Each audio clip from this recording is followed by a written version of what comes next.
As per the requirement of Public Law 1975, Chapter 231, notice is hereby given that this is a regular meeting of the Borough of Highlands Mayor and Council, and all requirements have been met. Notice has been transmitted to the Asbury Park Press and the Two River Times. Notice has been posted on the public bulletin board. Formal action will be taken.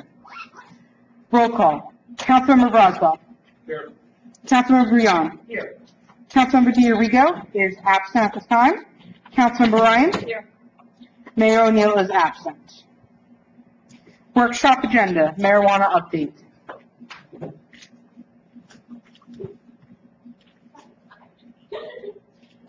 Thank you, everyone. I'm Heather DeBlasi. I'm the Alliance Coordinator. And thank you for having me come in and talk about marijuana. So the PowerPoint in front of you is what we're going to talk about. At any time anybody has a question, please just stop me. Just ask, if you want to wait to the end, that's fine as well.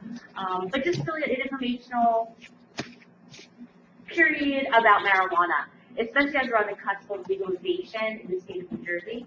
So if we flip over, there's a difference between marijuana as far as what THC is and CBDs.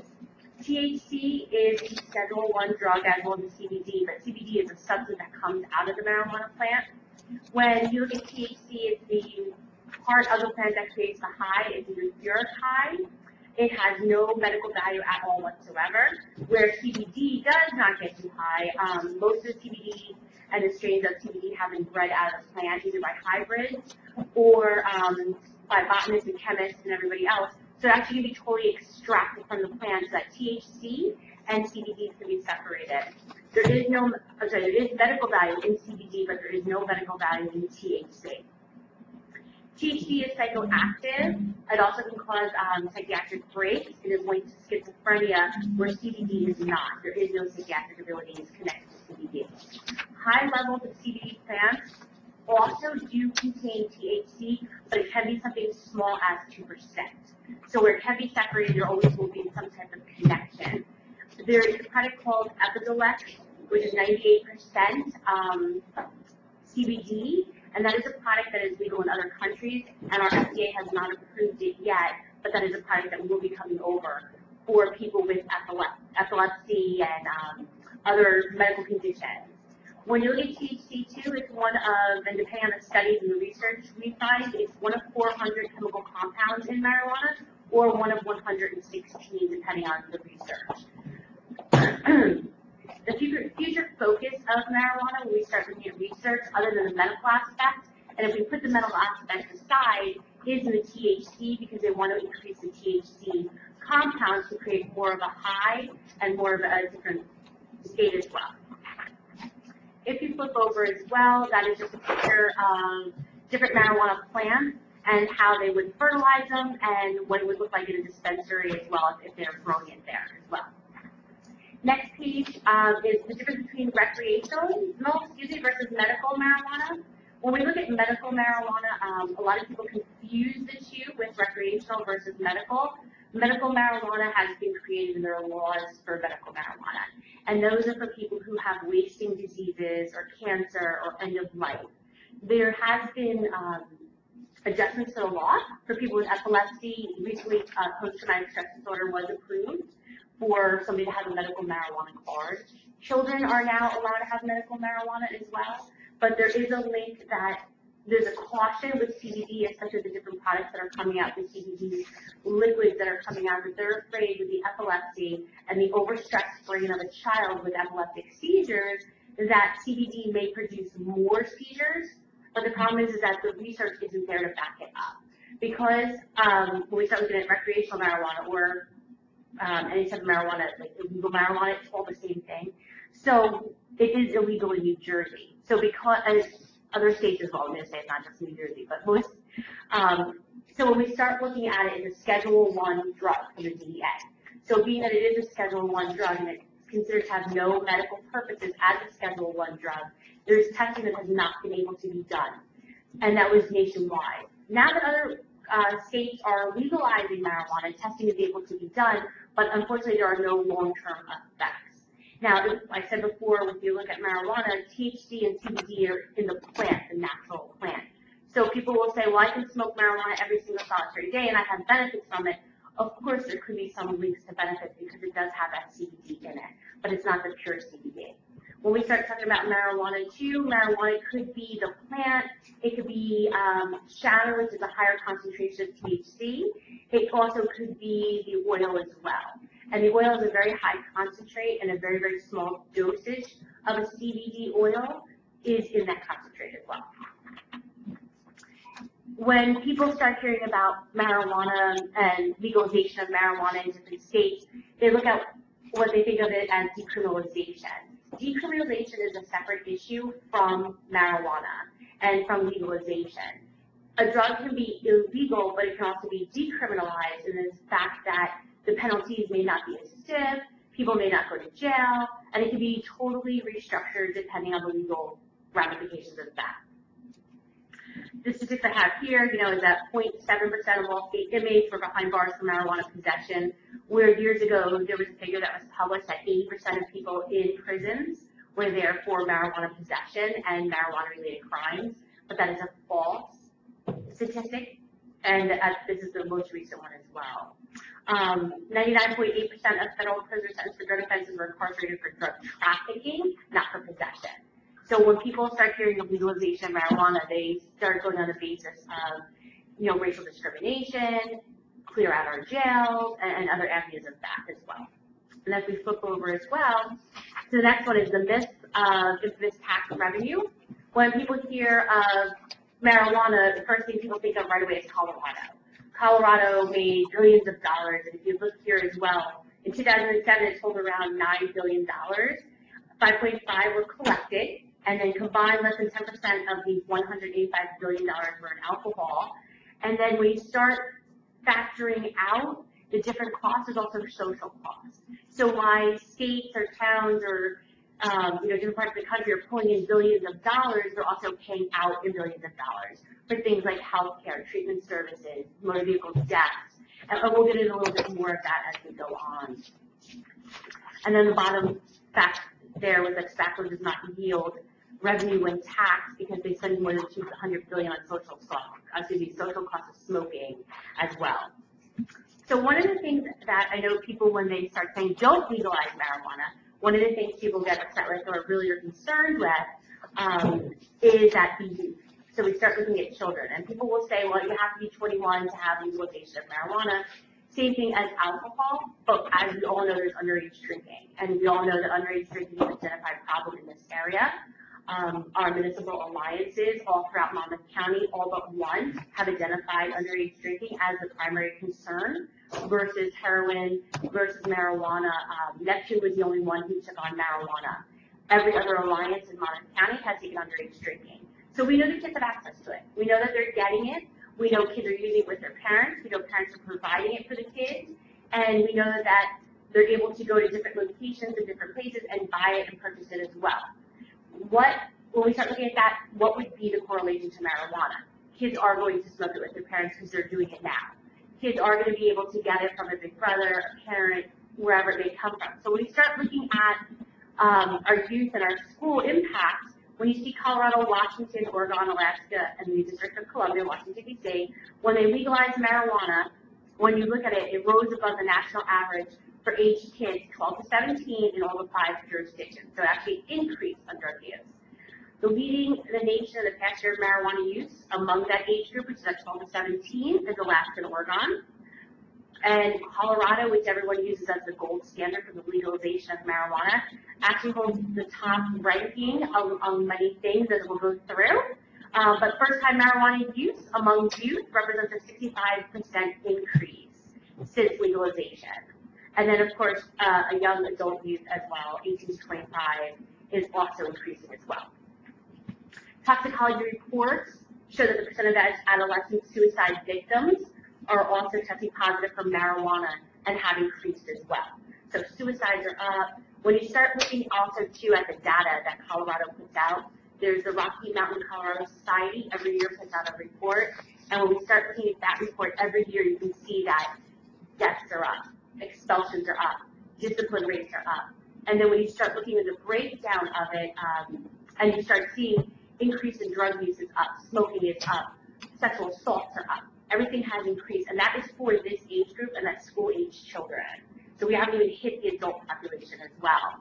There's a couple other statistics there as well. And we'll just go skip over the next one as well, but there is a correlation with marijuana and drinking, especially for college-age students as well, and under the age of 21. So over the 21 is increased, under 21 is increased. Next, we start looking at hospital and ER visits as well. Calls to poison control have risen 210%, and that's over their 4-year average. That's before and after the recreational usage and legalization. Washington has seen a 70% increase in calls between the 3-year averages.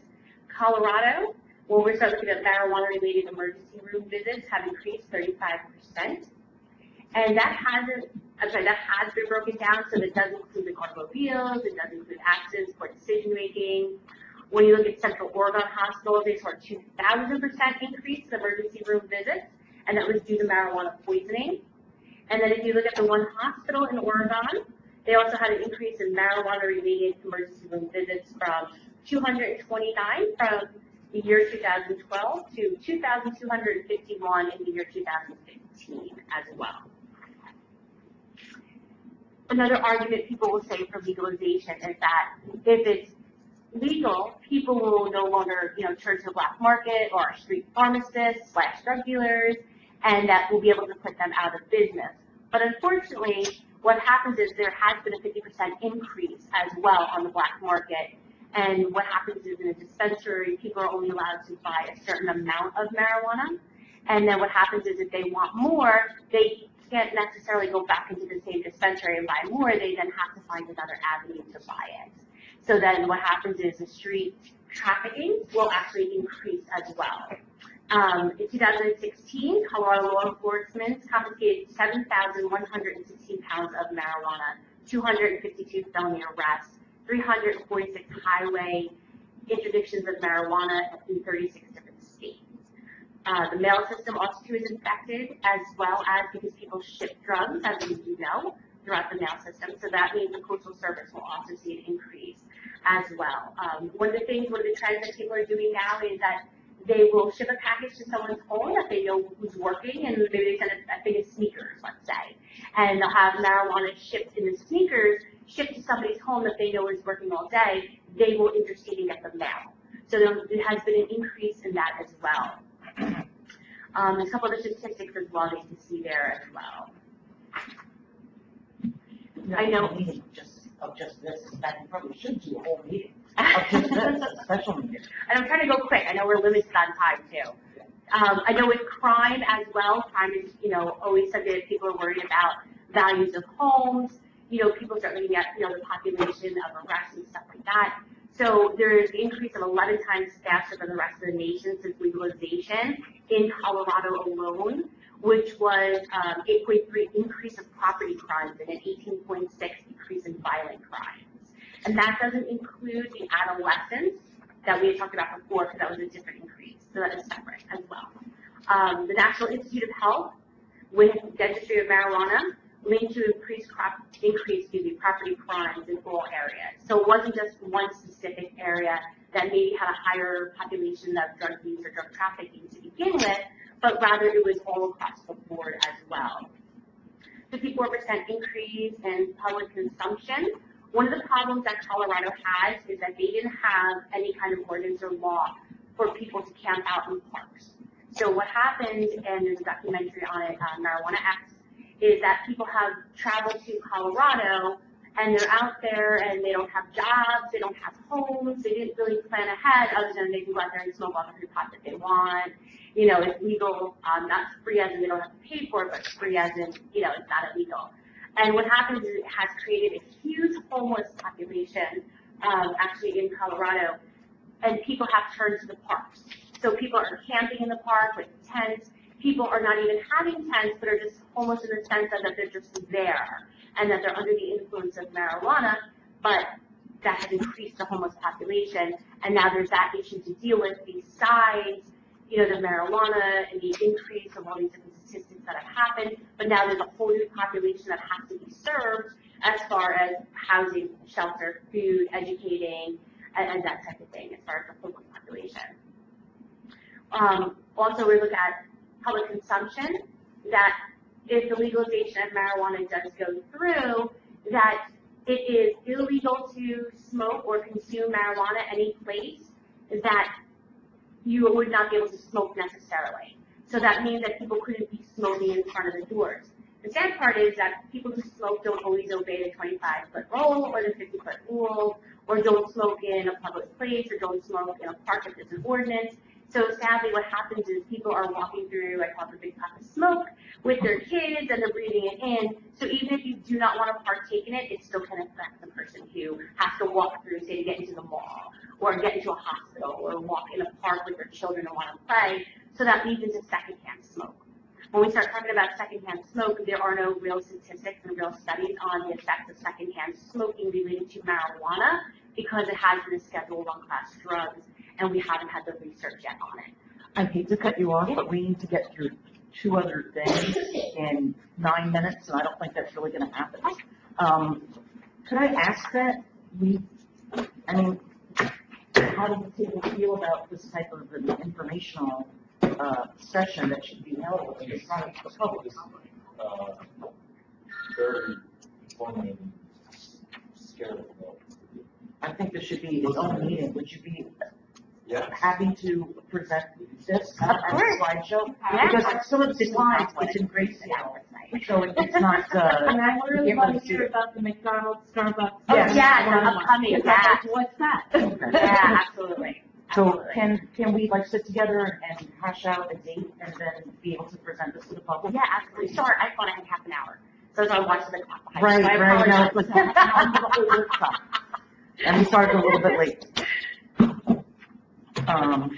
It's funny how our culture is moving to make tobacco smoking more and more strict. At the same time, trying to make marijuana smoking less and less strict. Well, I think the biggest thing that people don't realize that medical marijuana does not taste hot. If it's, So, if it's anyway, prepared that way. So we may want to have like maybe, probably a night, I mean, I don't know. maybe we want to have like a night that, have it, get it up to the public. like a Wednesday night, it's not a council meeting nor land use board. I'm sorry? So what night is good for you? Okay. So Heather, why don't we sit down and look at the calendar and see what's open that's not taken up by other groups? Or we'll just throw the other groups in the little room. Okay, perfect. The other committees aren't really, so large that they can't meet in this room. Okay, You're welcome. thank you so much. You're welcome. Parking meters? So we passed out a map of all of the businesses in the town. And when we were talking about parking meters, I think you really would need to roll it out if we decided to do that in the town in phases. And if we started out with the municipal lots, perhaps once we can figure out what's going on with the old Borough Hall site, that would be a good place for us to put a parking lot if it wasn't sold or something else done with it. And I know a lot of people were saying, well, we don't have enough businesses, we don't have this to do parking meters. However, almost any town you go to, with the exception of Little Silver and Rumson, they have parking meters. I'm now in Red Bank, and if I don't walk to another place, I have to either find a quarter or download the app to pay for parking. Same thing in Hoboken, Asbury Park, Seabright now has them in their lot. And you're finding them come out more and more. I don't think it's gonna prohibit anybody from going into any of the businesses. Now that we're doing questions yet from the public. Kim and I were talking about it, and they have companies that come in and install the meters. You wouldn't have to have individual meters, so you wouldn't need lines. You could just have a station, Like at the train station. right, and you just put in your license plate, and you can do it that way. So it's not like we'd have to have everything lined, and you'd be restricted to parking, but I think it could be a revenue. We don't have to do it all night long, we could do it 24 hours a day. That's something that we need to discuss with the council if we choose to do this. What are the hours we want to do it? do we want to do it all year long? Some of the towns only do it during their like from May 1st until October 31st. And I think it would be a good revenue for the town. I was gonna say, did you, No, satisfy we have anyone to yet? do that with the business owners. I'm just talking to, we're talking here first before we go anywhere else to see what the rest of the council feels about. That's not That's public private property. property. But what's happening is Right. now all the streakers are overrun with the scuba parking lot. over here, school is neat. No, there's no public portion. Yeah, but, and then. No, that's, no, I'm saying it's the borough's lot, That's the that borough all of the lot. commuters are now parking in Right. that lot. Sorry.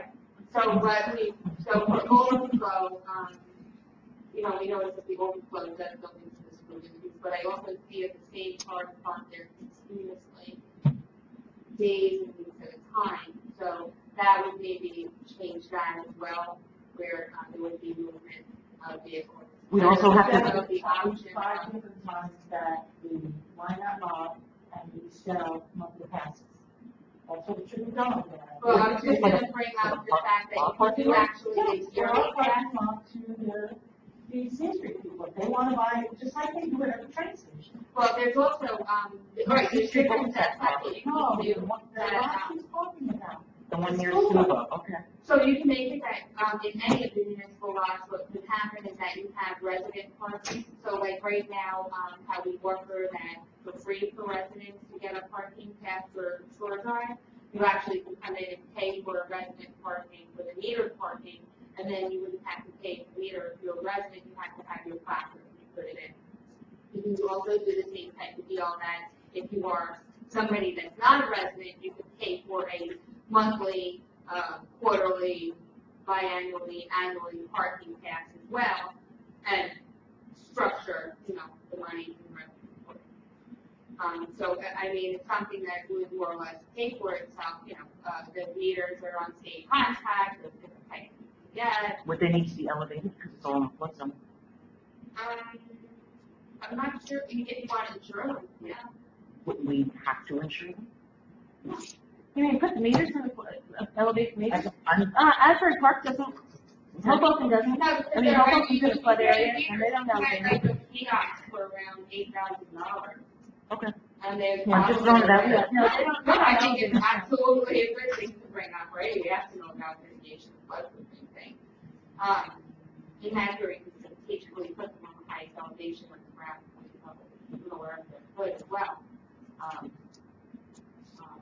But I think it's something that we should definitely mark out the different, lots where we would maybe want to start, or do we do it all, do it all at once?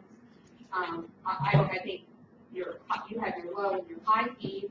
If you look on the municipalities, they have a fee structure, you know, they have a parking meter section that you can look up for all the different parking meter costs, what the different towns charge, and some are on the higher end. I don't know, I don't think that's where we should really be at. I don't think it's $2 an hour, maybe it should be like $1 an hour, but, you know, that's up to you guys, you have different work. We get to you guys as well. So what's the thing, or do we want to start looking at this? And it's also the upkeep of the actual property. Yes. Got it? I think we should look at the sport municipal lot and start there. I think you should start with renting out the municipal lot to the riders first, before you start attacking in front of businesses who are struggling to survive now, and now you're gonna ask people to pay the fire department. It doesn't make any sense to me. Start with the municipal lot. See how that goes. There are two municipal lots. Well, the municipal lot That's what I- by C Street, that's what I'm talking about. School entities. Yes, whatever, whatever you want to call it. You know, Sort of drive, municipal That, parking lot. that little trolley that goes through there, Highlands, and pick up the people there and bring them down, right down to C Street. They're not gonna walk. But start there, start small, start with something that doesn't attack our residents first. It does attack the residents. Well, Yeah, that there's lot. no public portion in a workshop. What would happen if we only did it in spots? in order to avoid paying for parking, they're gonna go park someplace free, Right. and it could create parking congestion. Further and further away. So you're gonna say that you move it and park further and further away and walk down They in don't the seem, snow and the they rain. don't seem to have a problem with that, but it. All right, I think this needs to get looked at some more. We need to talk to the businesses in town and see what they think about this and get some buy-in from the residents. And, and I think there's a deed restriction on Miller Beach, so you can't do, it has, when it was dark, the roads gave it to the town. So there can't be, it has to be a free bathing beach. So there's a lot of things that we need to look at before we can start really putting this together. Well, we are taking the lot, the shore drive lot, I guess we'll call it, up in the next couple of weeks, to do, we're going to do seed grass along the, shore drive side with some stones, with two areas. Hardscape. Going across, so that Like what the, just like what the bank has, the large cobblestones. that people see, dress it up a little bit, have it paved, in order to have it straight, the maximum amount of parking possible. That's good. Okay, smoke on the beach. We have Greg's, ordinance and, I have some data Rosemary from Scott. Clean Ocean Action. Yeah. Sorry, when I read it, I'm gonna try and turn my phone on, I can read it. Right, so Cindy Zip from Clean Ocean Action sent me this information from when they cleaned up Pompamore Park. And I'm gonna go 15, 6, she gave me more than that. I'm gonna go 15, 16, 17, and 18 of what they had from the cleanup. The fall cleanup at Pompamore Park had 8 volunteers, and they picked up 25 filters from cigarettes, 7 lighters, 1 package, and 16 cigar tips. In 2016, they had 4 volunteers. They picked up 29 filters, 5 lighters, 0 packs, and 6 cigar tips. Spring 2017, they had 44 volunteers. They had 109 filters, 36 lighters, 24 packages, and 141 cigar tips. Now, in 2018, I think it's going up, they had 12 volunteers. They had 10 filters, 7 lighters, 2 packagings, and 13 cigar tips. So Cindy said that she will help us. She believes that the state is going to soon enforce the statewide ban of smoking on the beach. And she said she could get us any town's ordinance if we want to pass it, which Brian, you probably have a copy of last year's, great, it gave us. You have North Wild. North Wild, yeah. And they are very interested in this because it pollutes our waters. And, you know, I don't like smoking on the beach because I just don't like smoking. But I understand people have issues with, oh, you can't stop us from smoking everywhere. But on a beach where kids are playing, everybody wants to enjoy the beach. So I think if we can find something to put through for the town, that we stop it. I agree. Ken, you agree? I don't like smoking anywhere, Okay. so. Look at me, I'm 6 weeks clean. It's kind of a double-edged sword, though. But to have a smoking area of a beach or a park, sort of like what, I don't know, Disney does, a designated area. Yeah, well, that's private property too. I'm against the smoking, don't get me wrong. Right. But what worries me a little bit about when you have things like this, you have the government, whether it's local or federal, just allowing you to do certain things. In this case, no one, I mean, we can call it health or enjoyment or whatever, but if you can stop people from doing. There's currently no smoking in borough buildings. Oh, no, I agree. And So or in this is restaurants and our, bars. no, but I'm saying, let me give a correlation, it's borough-owned property. Yes. Okay, that kind of makes sense. Yeah. But because it's a little slippery that sometimes. I understand the civil liberties. Because now you get, you can start to, someone can decide that something else isn't good for society. And start stopping you from doing other things. No, I'm not saying to stop you from smoking, you can smoke 3 packs a day, Let's but get you him still do it on borough property. I'm all for it, I would vote for it, I'm all for it. Yeah. But I don't want stuff to get out of hand and stop people from doing other things. I think the borough property argument would be more receptive, as it's currently in borough buildings, so borough buildings on borough property, Borough Beach.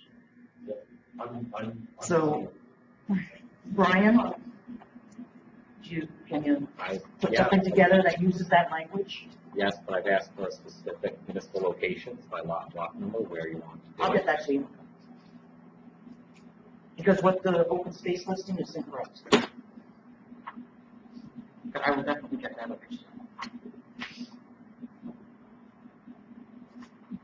I think we are good, and only 6 minutes So, over. unanimous, that's four, I don't know, it's what to do, I think you're doing it. There's no,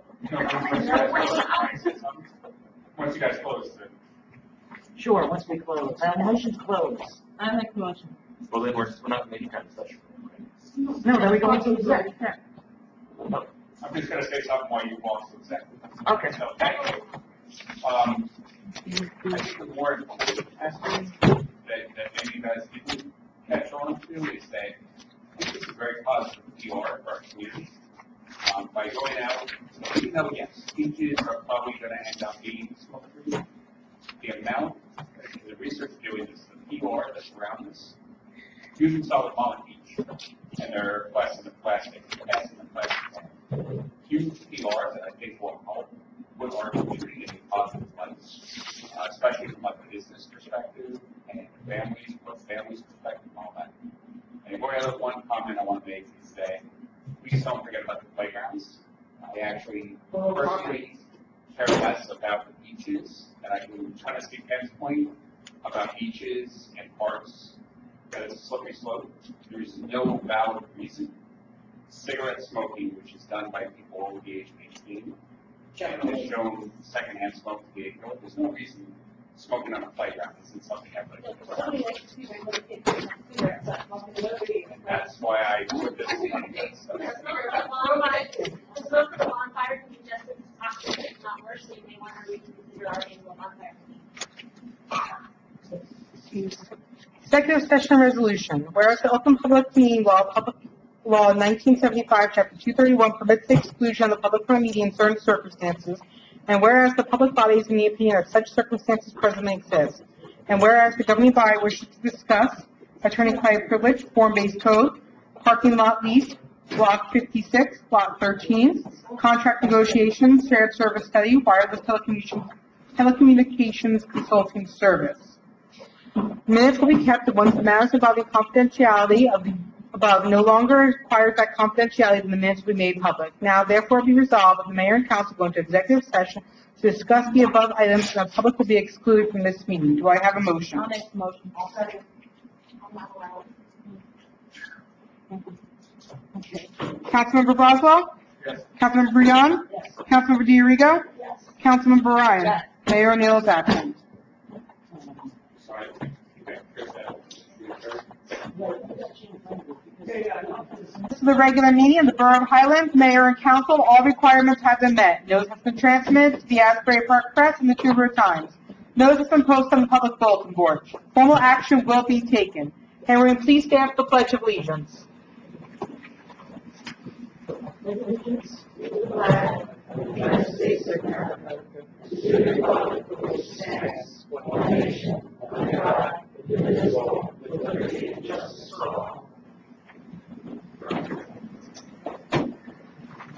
Roll call vote.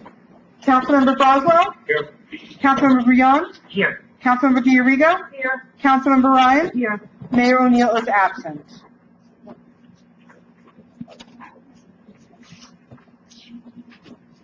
Did you want to comment? Okay, consent agenda? Actually, the attorney has, something that he'd like to say. Well, with regard to a pending matter that's before the Land Use Board, I just want to alert everyone to the fact that this governing body is directed to not make any comments as to a pending application. There is a pending application before the Land Use Board. There is a process that will need to play out. There is an appeal process that may or may not come back before this governing body, and I just want to alert everyone to the fact that they have been directed to not make any comment with respect to an application that is currently pending before the land use board. Consent agenda. Resolution 18-125, authorize payment of the bills. Resolution 18-126, appoint full-time building maintenance worker. Resolution 18-127, shared service agreement with Monmouth County. Resolution 18-128, approval of insertion of summer food grant into the 2018 budget. Resolution 18-130, authorize refund of taxes. Do I have a motion? I'll motion. I'll second. Roll call vote. Councilmember Braswell? Yes. Councilmember Breon? Yes. Councilmember Diorigo? Yes. Councilmember Ryan? Yes. Mayor O'Neill is absent. The consent agenda has been properly approved. Resolution 18-129, amend the Highlands Business Partnership 2018 event calendar. Do I have a motion? I'll second. Roll call vote. Councilmember Braswell? This is 129? Yes. Same. Councilmember Breon? Yes. Councilmember Diorigo? No. Councilmember Ryan? Yes. Resolution 18-129 has been properly approved. Mayor O'Neill is absent. Resolution 18-133, renewal of liquor licenses for 2018-2019 term. Do I have, That's 131. I'm sorry, 131. The renewal of liquor license. I'll second. Councilmember Braswell? Yes.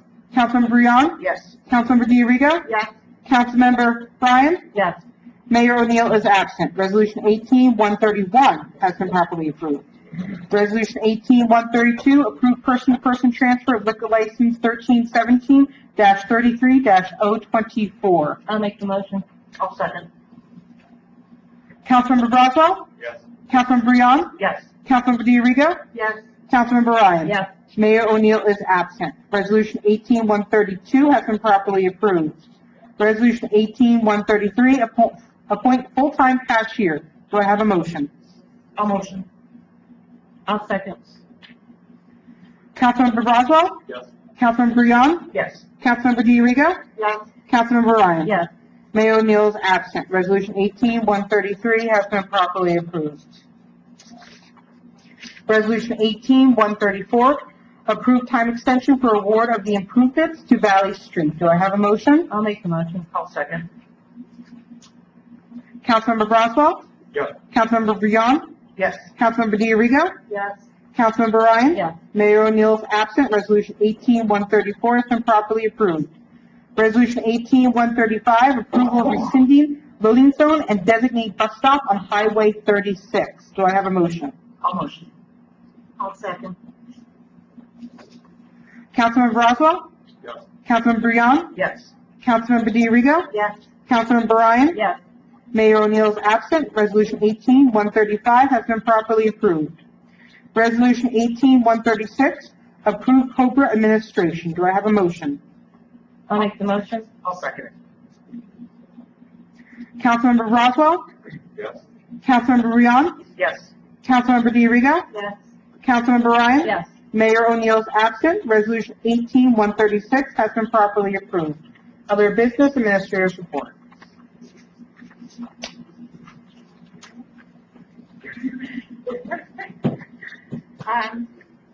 Just a little bit of a progress in the projects that are going to be going on in the next couple of weeks that you guys are going to see a lot of movement going on.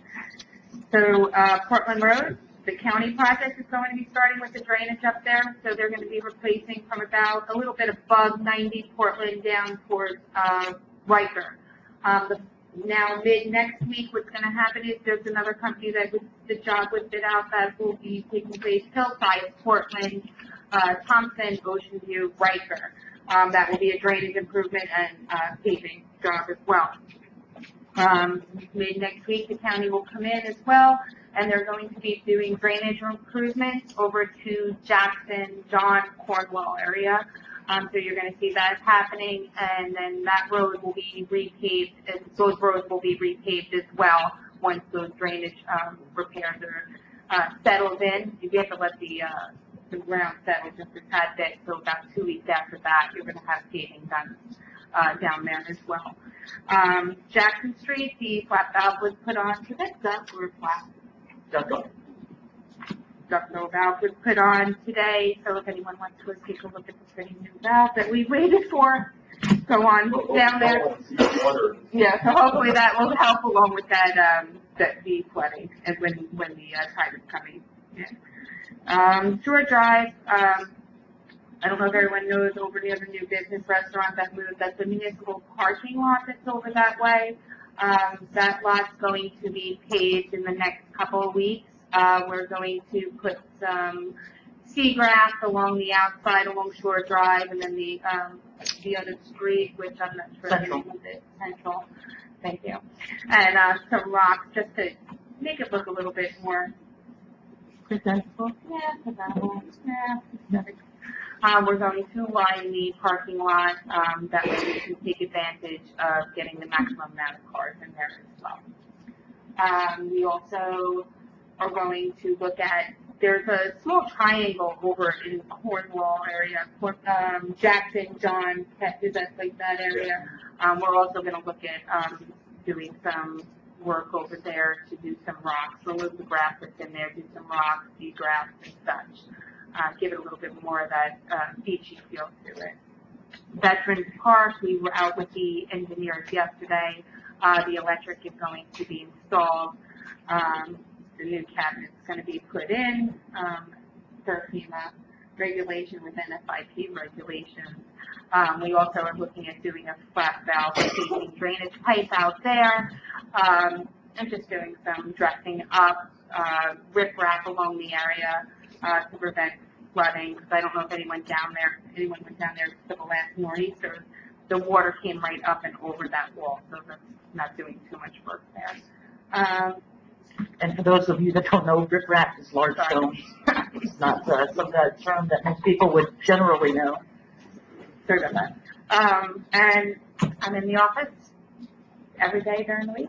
If you need to come in, give me a call. On my business cards is my number as well, and you can give me a text message as well.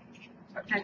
I think it's worth mentioning that all these things that she just reported on, all these activities, there's dozens of things that are one-time projects that are going on at any one time, not to mention regular housekeeping that happens all the time. And she juggles all of this all the time, and nothing falls through the cracks. I don't think I could touch that with a 10-foot pole. She's really keeping everything running smoothly in Highlands. I appreciate it. Thanks. Chief, do you have your report? No, Okay. I did. You're in. All right, before we open this up to the public, I know a lot of you are here for the land use I was issue. going to mention something. Can Go I butt in? Sure. I was going to mention the CRS program, community rating system. That's a system, that's a state system or a federal system?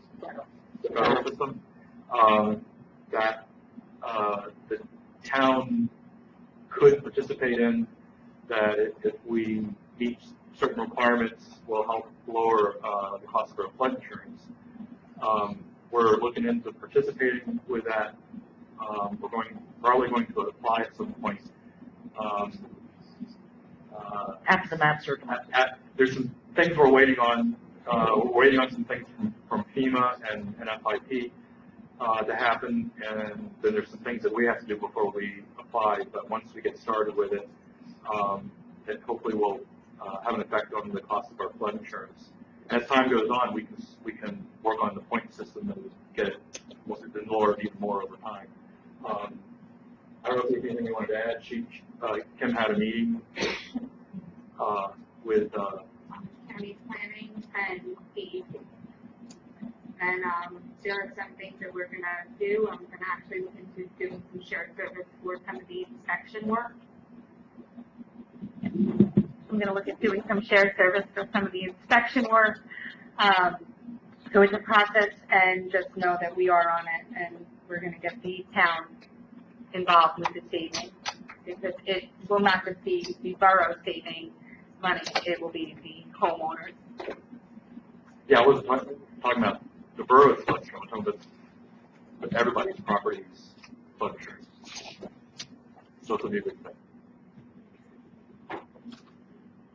I'm sorry. You good? Yes, I'm sorry. Okay. Okay. So to address zoning for a moment, and many of you may not know this process, or may be new to town and don't know, or new to New Jersey, or it's pretty much the same way all around. A lot of people have never been through the zoning process. So what happens is you go into the borough office and you fill out a zoning application. And if the zoning officer then checks our land use laws and sees if there's the use is permitted, if, all these different things about either opening up a business, or if you want to make changes to your home, you have to go through the zoning process. If the zoning officer denies your application, you have the option to not do whatever you want to do, or you go to the land use board, which takes care of both planning and zoning issues. Any application that is going before the land use board, the council cannot speak to, because as the attorney said at the beginning of the meeting, there is also a process for an appeal of a land use board decision. We are the appeal, so we can't speak to something now and then make a determination on it later, because that would prejudice us. Does everyone understand that process? Okay, great. So because there are so many of you here today, and everyone wants to have their say, with the understanding that we can't answer with anything, because then we would need to recuse ourselves from any type of vote if it comes back to us. Okay? Okay, so there's so many of you, if you could, we can go back to the 2 minutes, and Bonnie's gonna have the timer there, and if you want to just go row by row and pass the microphone around, I think that might be the best way to do it. Just to clarify, Yep. The appeal process is dependent upon what the result is by the land use Right. board, so whether it goes to the governing body or not. There is a process in place, and the land use board hearing is the proper opportunity for the public to speak, ask the applicant questions, whatever it may be, voice their concerns. So for the land use board, you have that opportunity. So The land use board meeting is next week, Wednesday, June 13th, 7:30, here in this building. But I will tell you that this is the first meeting that is going to the land use board. It's called a completeness hearing. So they do not take testimony from the public regarding the application at that time. it will be But- scheduled subsequent to the completeness hearing. The purpose of that process is to make sure all the paperwork is in order, make sure that if we have the hearing, that we're going to have jurisdiction over the hearing, and then to put it on the calendar for the public hearing. So the first meeting is not for the public could be there, but there will be not No be a testimony. public portion of that meeting for that applicant. And the reason that that's done is because they have to do the 200-foot notification. So you have to get all of the people that are within 200 feet, they have to get a registered letter, and it has to have the hearing date and all that other kind of good stuff. But you will know when the actual hearing where you guys could give testimony, if you choose to, will be at that meeting on next Wednesday, 7:30, right here. But I would like to say something, and what I would like to say is that as elected officials, it is our job and our role to listen to you and listen to what you have to say. Absolutely. And you have a right to tell us how you feel. And this council, in weighing their decisions, if a decision should come to us, need to know what this community feels. Absolutely.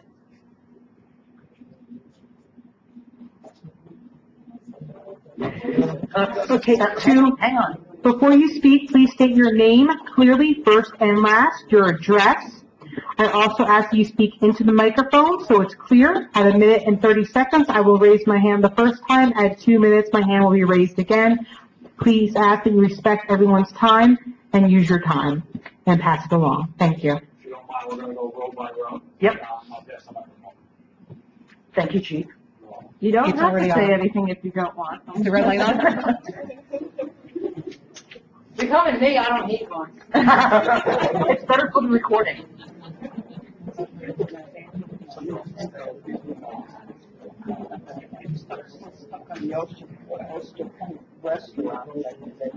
Stephanie, you'll go ahead.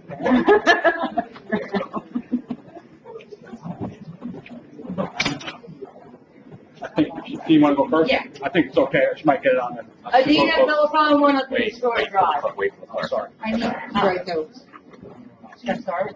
No. What you need to write down? Can you please hold one moment, just to get new batteries in my phone? Sorry. But you're right, you don't need a microphone. No.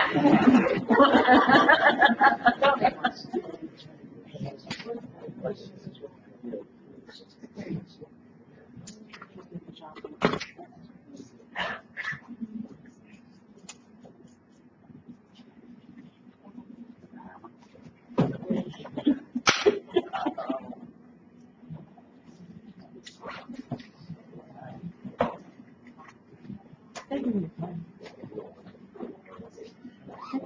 All right, yes.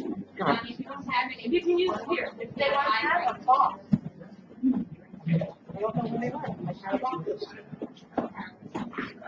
I have a box of batteries. That's right, Bonnie, they can use Rosemary's. They can use what mine. Hey, on my. Does anybody have double A batteries in their pocket? Your flashlight.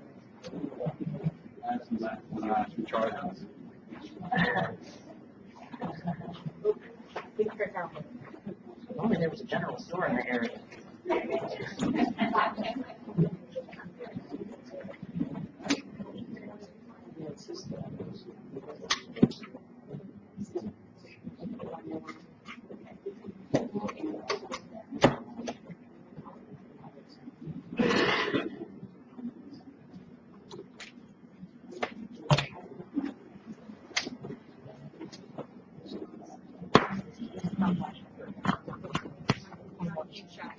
Guys, We go. We got it. We got Get it. out of here. Now it's working. thank you anyway. Just went out. Yeah. Wait, and don't put that away.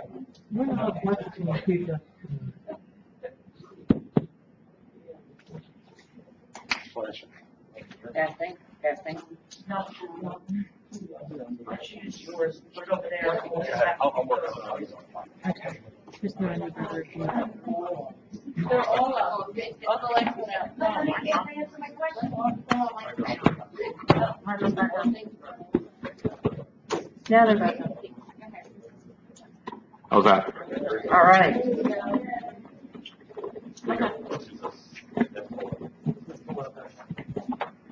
I understand that you really can't answer anything, but I'm all new. But we want to hear what you have to say. Right. Ma'am?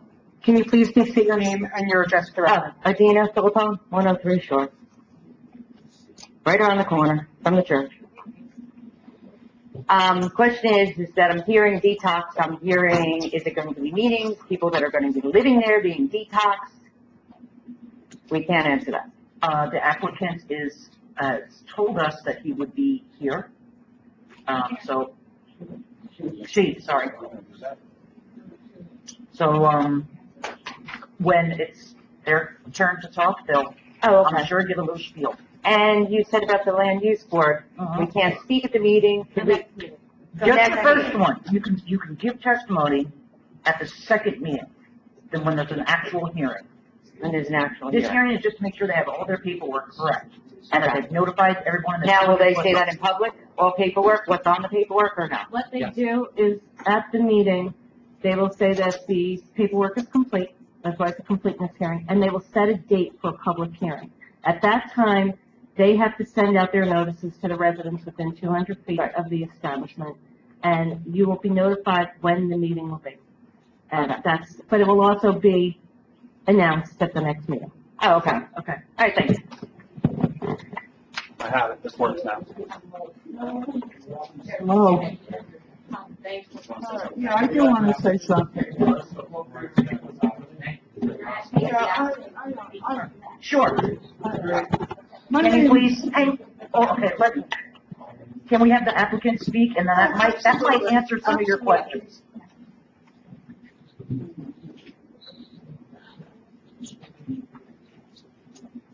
I got it.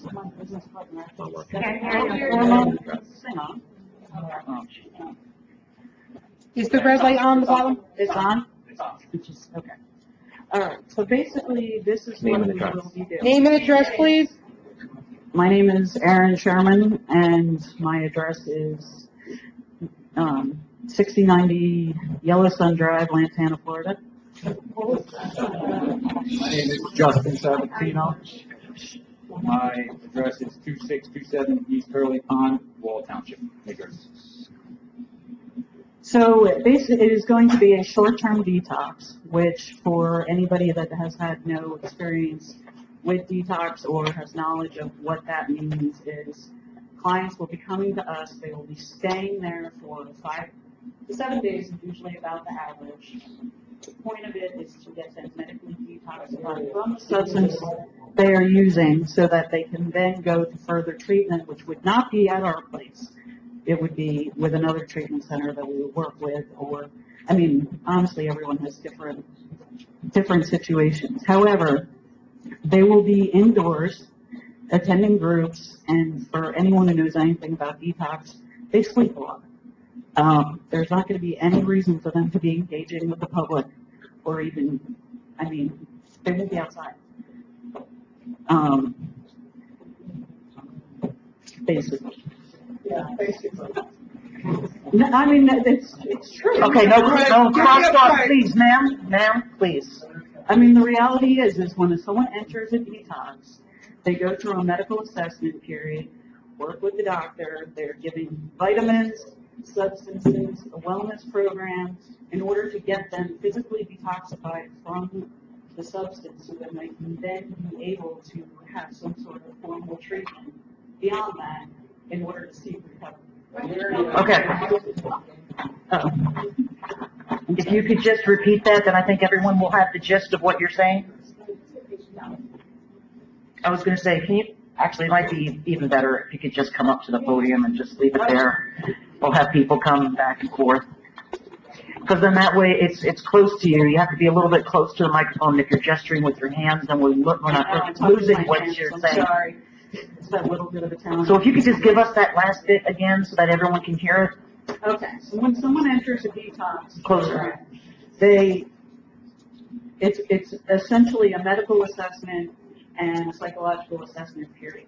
The point is to get them detoxified from the substances they are on in a safe, comfortable manner, so that when their brains open up, we can set them up for their next portion of treatment. So they will be there for 5 to 7 days, monitor, make sure they're safe, work with a therapist to then come up with their discharge plan, which for everyone's going to be different. I mean, some people will be going to a full-on treatment center afterwards. Some people, I know people with life experience or circumstances that can't do a full program, who will then be set up to do an IOP back at home. And so they will be there. A lot of them sleep a lot of the time. They're either sleeping, if they're feeling better, they're going to groups. They're not out communicating, like there will be no reason for them to be in the public or interacting with the public in any manner. How do you get these clients? How do you get these clients? A lot of them are going to be, in the microphone, please. we have relationships with a lot of the treatment centers in New Jersey, and there are a lot of centers now that don't have detoxes associated with them, so they need their clients to be detoxed prior to. So a lot of that is going to be through the relationships we already have with the treatment centers. There will be some online marketing where we would then refer them out to treatment centers that we know. Are you a private enterprise? Yes. So, Can't hear. Should they just turn this way? Hold it up right close to your mouth. You have to have the microphone right to your mouth. okay. Detox My question, Guys, you really have to settle down, or else I'm just gonna gavel the sack. my question to her was, are you a private enterprise? Yes. That means we're a business. They can't, guys, okay, you know what, that's it, I'm sorry. What? If you want me to end this meeting, I will. Yeah. We're not We're going not having crosswalk at the meeting. We can't have that. And everyone has to do it one at a time. You have to address the council and not the residents. Okay. You will have a chance during your hearing to direct all these people back and forth. This is informational only right now, and we need to hear from our residents. Gentlemen, is there anything that you have to say or would like to say? I just want to say, If you could please state your name and address, or you already did, if you could just speak into the microphone. You have to be close. Justin Sabatino, once again, like I said, I just want. You have to be close to the microphone. Real close. I just want to say, we did not intend to hijack your meeting or anything regards to that. We know this isn't the right venue for this. We just sort of wanted to put a face with the name, and so you sort of know who we are, so we can, explain ourselves to you, answer any questions, and make sure that you guys have the information you need in order to make whatever judgment you want to make, if you want to call it judgment. Okay. Okay, thank you very much. Guys, you don't make me stop this meeting, because I want to hear what everyone has to say. We're gonna go row by row. Would you like to come up and say something, please? Sure.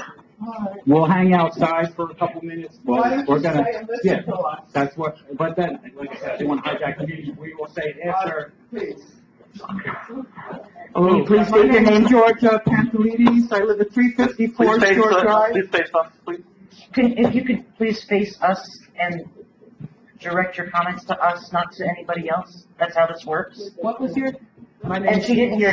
What was the address from Shore I Drive? live at 354 Shore Drive, in that great building that I saw that when you go in the public, is that the one to the public where the Oyster Bay restaurant is? Is that the township property where you have public parking near the restaurant? Are those the township that they're supposed to, they were flushing out the water down there, and they have these gutters that they dug up in the streets that they left there? Is that a part of the township? I want to talk about detox real quick. I have a lot of experience with addiction, and I used to go up to the Marlboro Psychiatric Hospital when they had New Hope up there, and I used to do a lot of speaking up there. I used to watch them detox.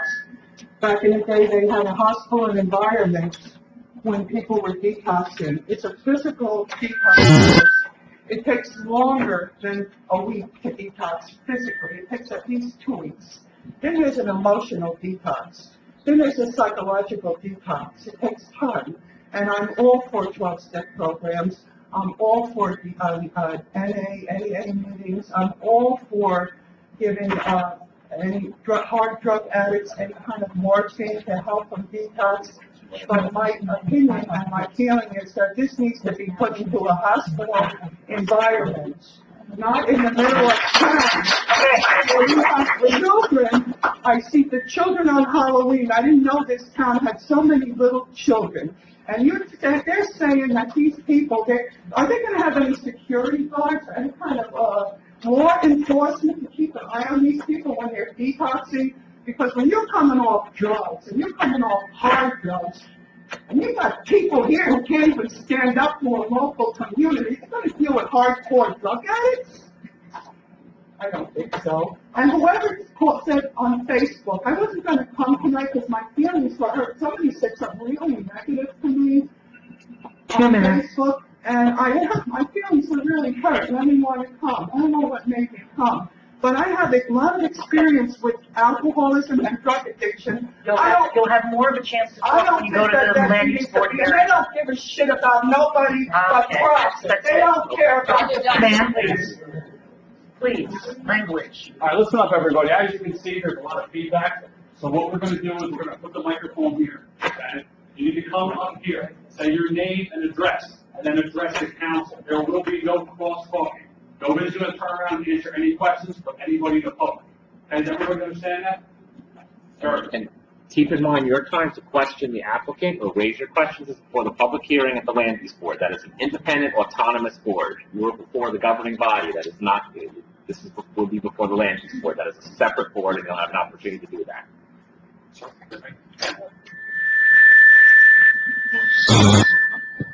Anybody else in front row?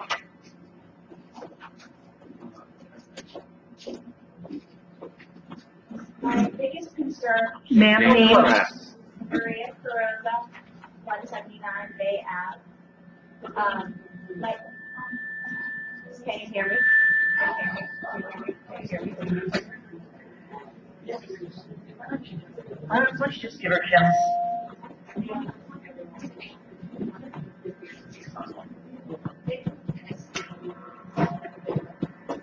Yeah, it's easier that way.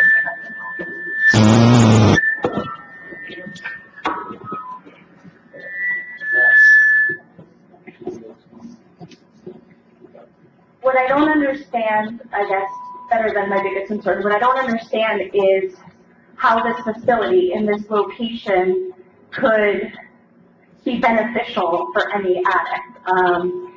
They stated that they won't be outside the premise. All of that isn't true. I know from experience that a lot of addicts are heavy cigarette smokers. That's part of how they're coping, and they're outside of a facility. And being the neighbor of this facility, I am less than a stone's throw away. And it doesn't even seem fair for an addict to be in this environment. It's loud. There's no retreat-like environment there. You have parades on the street. You have kids playing outside with barbecues. You can hear all of this. So this doesn't seem like it will benefit an addict, let alone the community on its main street. So it can't be helping anyone.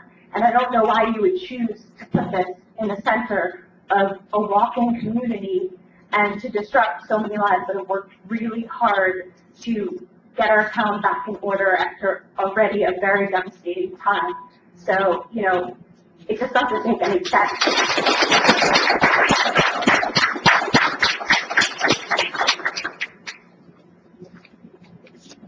Anyone in the second row here? Go ahead, sir. Hi, my name is Daniel Kraus, 83 Twin Lakes Terrace. Couple questions. First off, you know, this facility is, I believe, obviously for profit. There's going to be a substantial charge. I believe it's going to be $10,000 a week from what I've heard, or more. So first off, that's not going to benefit anybody in our town. So we're going to have people coming in from all over the place. That's number one. Number two, when they leave this facility, I believe you have to be 18 years or older to actually walk out of the clinic at any time. So that begs the question, we're going to have people potentially walking around our streets, interacting with our children, walking into bars, because we rely on tourism here. We have a lot of restaurants, we have a lot of businesses, and we're going to have a lot of people over the summer coming here to visit.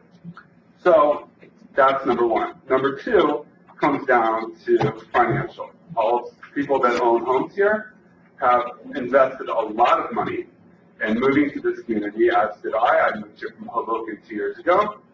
And, you know, having this kind of facility in the middle of town is going to deter people from buying homes here. You see it all over the place. You can look right out there. You see the houses that have been raised. They're selling between $300,000 and $1 million. That is what our town is turning into. And, you know, for better or worse, I think it's for the better, there's businesses coming in. There's a lot of new businesses. There's an ice cream shop that just opened. You have another Italian restaurant that's opening. You have a lago that just opened. You have business after business after business. They're investing in our town, and people are going to be coming here and investing money into our town, which we all benefit from, and people are moving here. So with that said, this potentially could deter people from, you know, buying homes here and investing, and it could potentially lure people out of here. So with that said, all right, I'm good. I said what I would.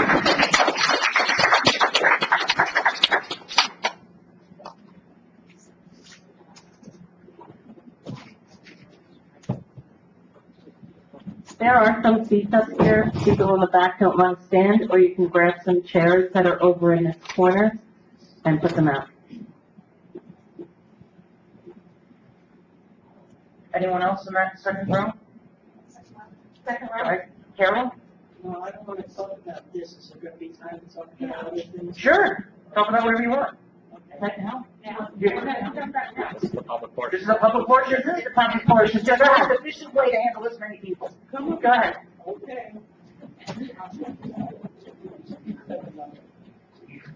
I just have some main questions. We have not, Carol, I'm very sure about it. We have not had, any minutes produced for, I think, March, April, and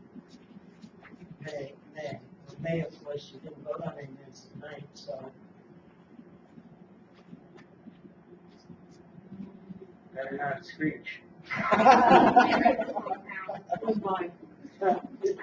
Oh, it is. And I was wondering if when those minutes are produced, if we're going to have the 6 and 6:30 meetings on those minutes. Workshop minutes will be included in the minutes. Okay. I had another question, I forgot it. I have another question as well. The beach is closed. Why is the beach closed again? At the beginning of the summer.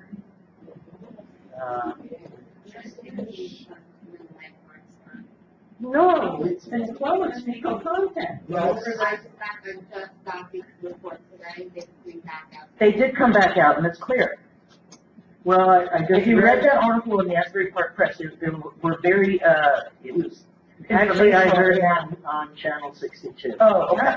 So if you read the article in the Asbury Park Press, it explained that during periods of heavy rainfall, feces from dogs that are walked in the streets and birds' feces, it runs off people's cars and roofs and the streets into the storm drains, and then that's what makes the blooms. Also, there's as they called it, outdated infrastructure in Manhattan that often gets released into the water, and then because we're so close, it comes right for us. Well, so what can we do about it? We can't have them closed. They're going to check it every week. No, what happens is it tests above 104 CFUs, then they test every day until it's clear. And then they quit for the rest of the summer. No, then they come back in. No, it's, they come by a few times. I just want to be sure you're on. No. I know it. I'm on it. Yeah.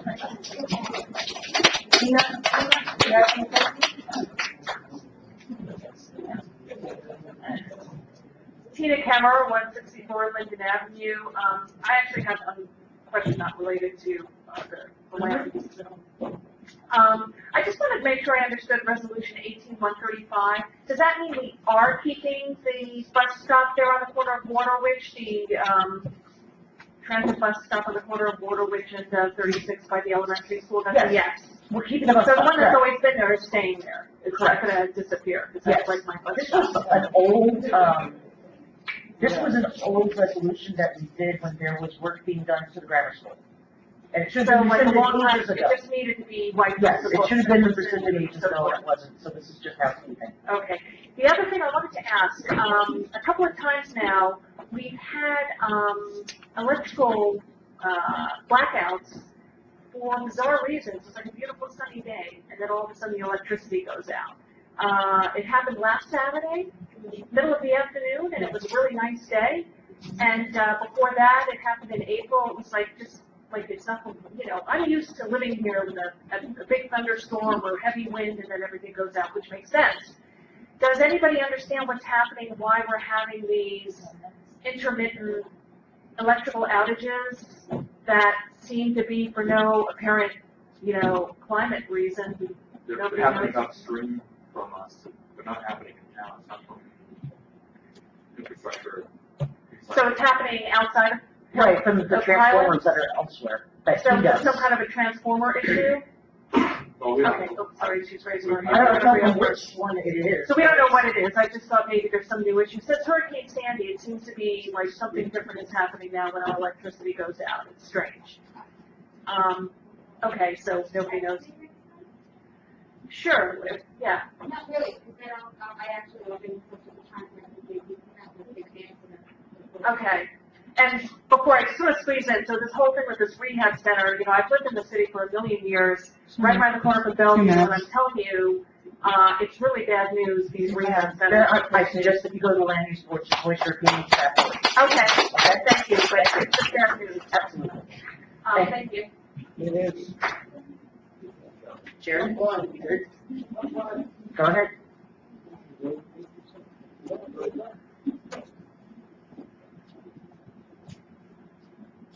Hello, I'm Linda Baroni. I'm a veterinarian. I purchased 182 Bay Avenue, and I have a small veterinary clinic that is across the street from where this rehab is supposed to happen. I do have scheduled drugs in my building. I cannot express my concern enough. Thank you. Thank you.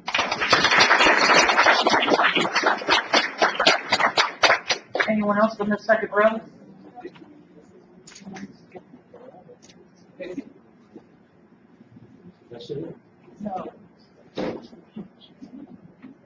Hi, Jennifer Seaver, 405 Washington Avenue.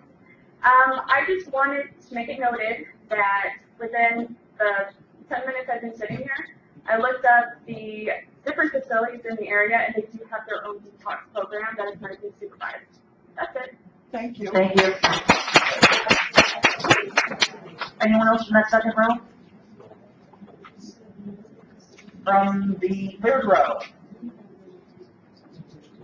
Go right ahead.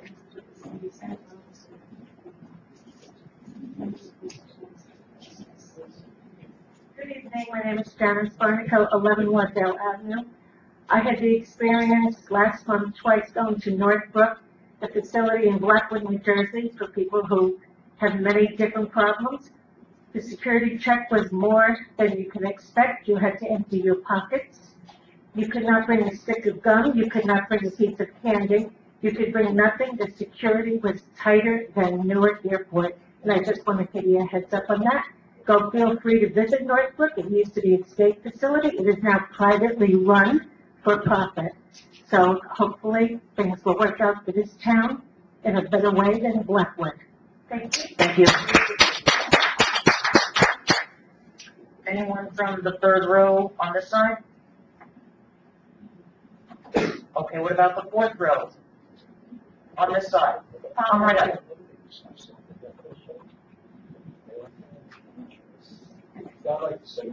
Oh, hang on, we're going by rows.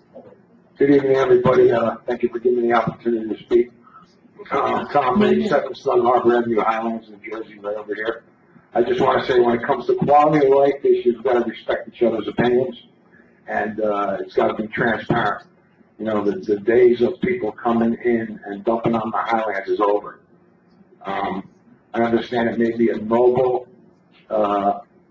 endeavor they're trying to develop here, and I'm going to preface this with the fact that I'm 110% behind recovery and the recovery community. However, most of us know perception's everything.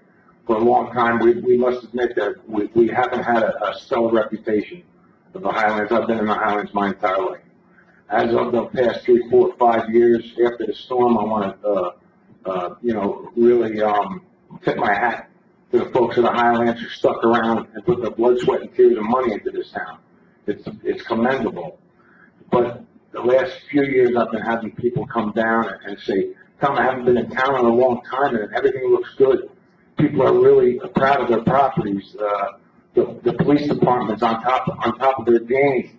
You know, things are coming up. I always said I don't want the Highlands just to come back. I want it to come up. And that's what's happening. Okay? And I have great empathy for the recovery community. So every time someone told me this and said this to me, I swelled up with pride of the Highlands, because they were complimenting as opposed to giving us, backdoor jabs. You know what I'm saying? Over the years, oh, it's the Highlands. Well, we're not like that no more. Real quick. And I just want to say perception's everything. So then I just had a friend of mine say, I hear there's a drug addiction facility opening in Bay Avenue. I said, no, there's not. Because I hadn't heard anything of it. Tom, I'm And sorry. to me, I just want to say, perception's everything. And this is a humble endeavor, but it's in the wrong location. Location. It can't be put in smack dab in the middle of town. Thank you, Tom.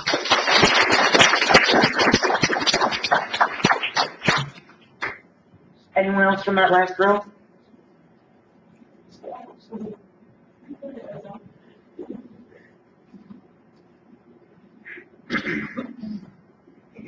So my name is Dean Kramer, 1 Portland Road on the Hill. I never really come to these meetings, but I was tipped off by somebody that there was a potential drug clinic moving in. And I ran it on Facebook a little bit, and you're accused of being heartless and not caring, but that's a whole different issue. You can't accuse of being heartless and caring until you open up my checkbook and see what I did to the poor and needy. But I can tell the people of Highlands is that this is the defining moment in Highlands. This is a defining moment, meaning that Highlands seems to be taking one step forwards. But with this, it's going to take 10 steps back. So I can tell the people of Highlands and the council that if this does move forward, officials are going to be losing their jobs. They're going to be voted out. And, this will change the course of events. So just my recommendation is that if you create a lot of noise, you create a lot of commotion, hopefully this will be put to rest. Thank you. Anyone else from that last row?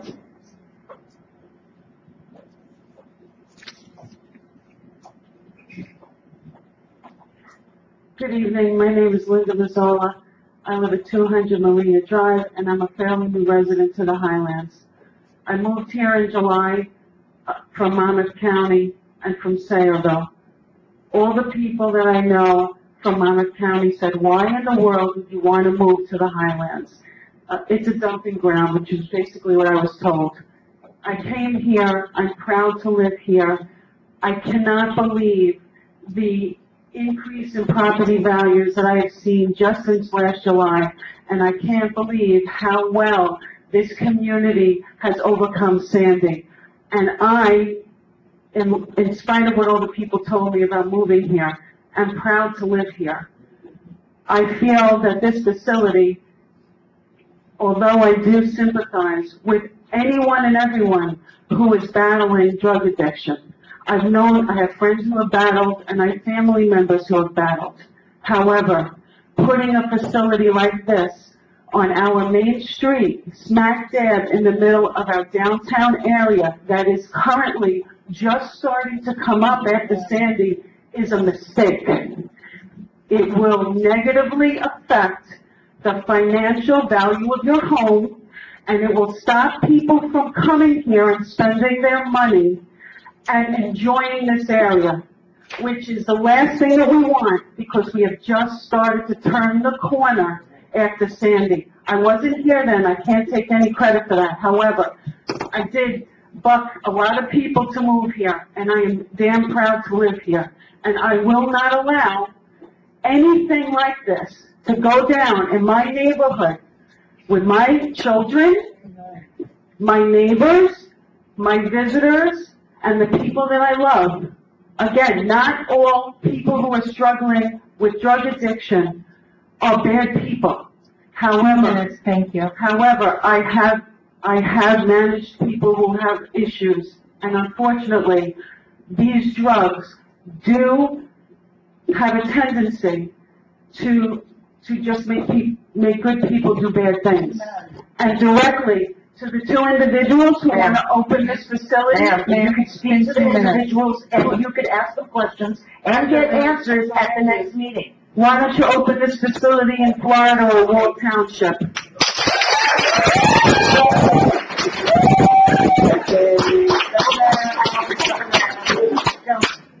So, hang on one second, give this guy a shot and then you're it, okay? Yes. I don't know about this meeting tonight, I just heard about it, funny taxes. Nick Maxon, 222 Bay Avenue, Highlands, New Jersey, 2 blocks from where they're gonna put this over. I was gonna say a lot of things. I can't say what I wanted to say any better than has been said in the 10 minutes that I've been here. So I'll just say this. Anybody who wants to put methadone clinic, anything like that, in Highlands is a moron. And anybody who votes for it is a moron. And I'm gonna spend a lot of money to get you out of office if you vote. Sir, this does not go to us, sir, this does not go to us, this goes to the land use board.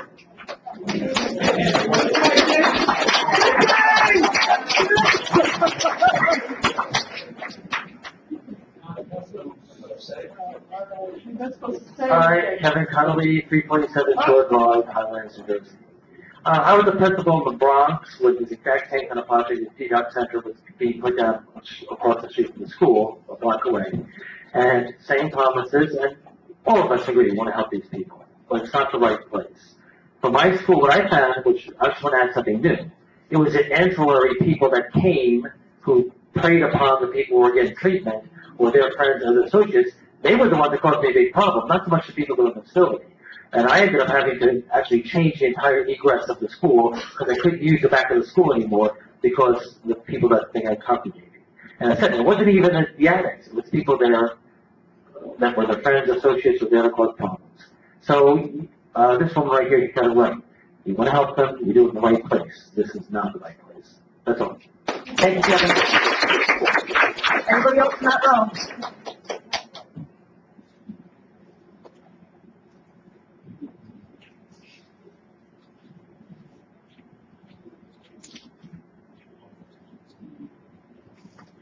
My name is Alessandra Ginza. I live at 197 Bay Avenue. I own the bed and breakfast that just got lifted, 4 doors down from the church.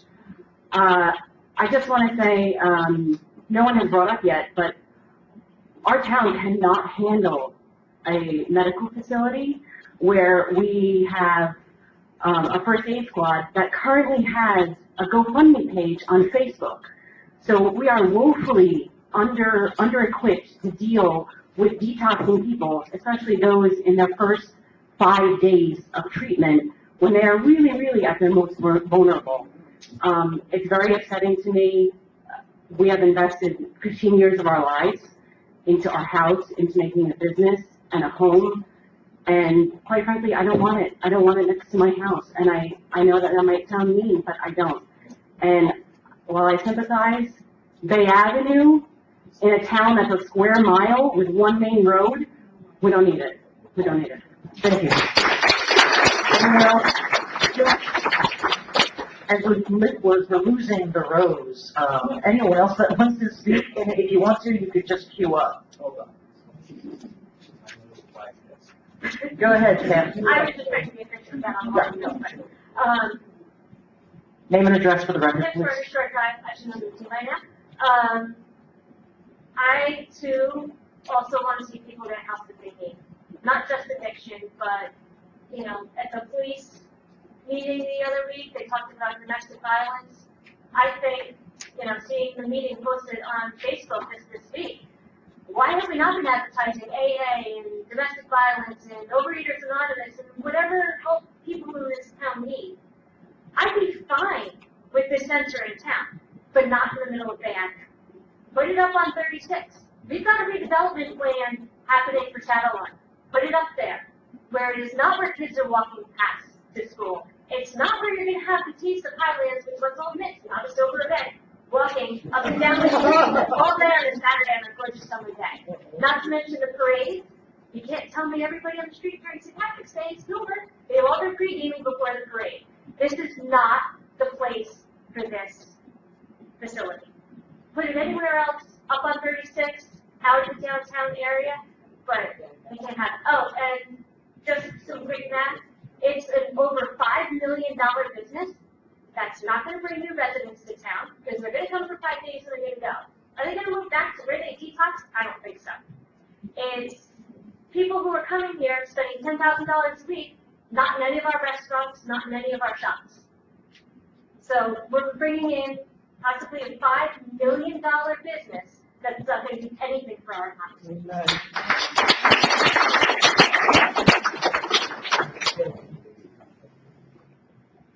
Steve Solid, 205 Bay Avenue.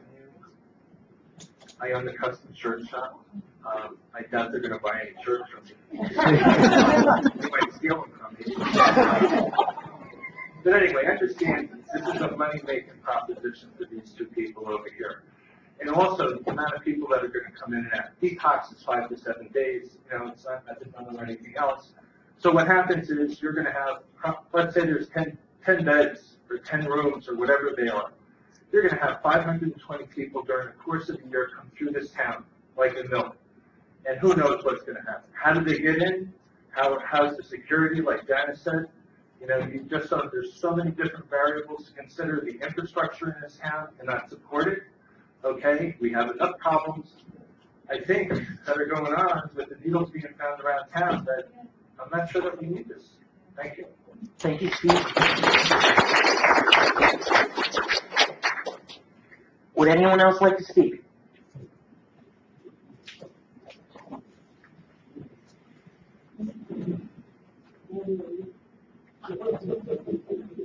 Hi, I'm Jen Compagni. My address is 21 Prospect Street in Highlands.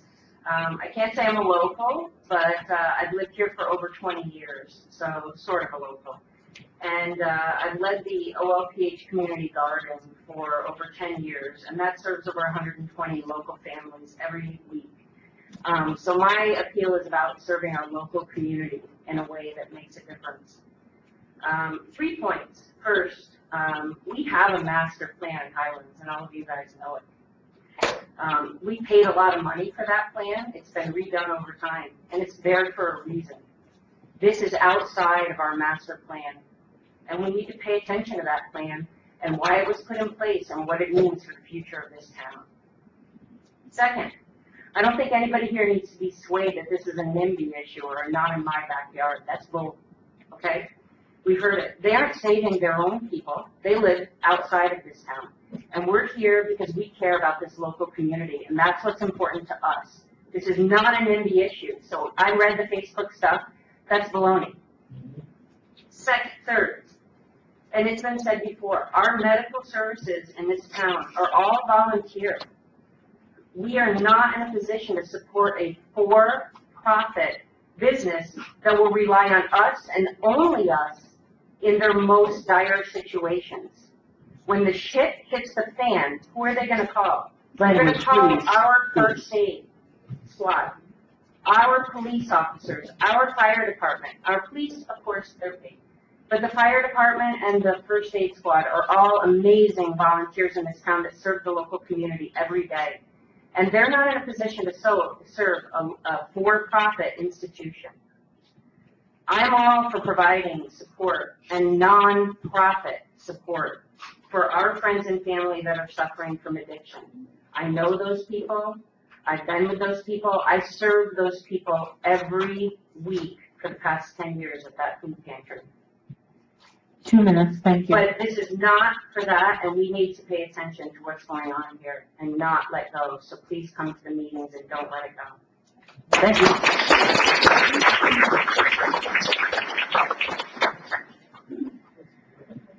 Marino DeGletto, State Central Lab. I just want to give my time over to Tom Reed, and he has a few more really good points to make.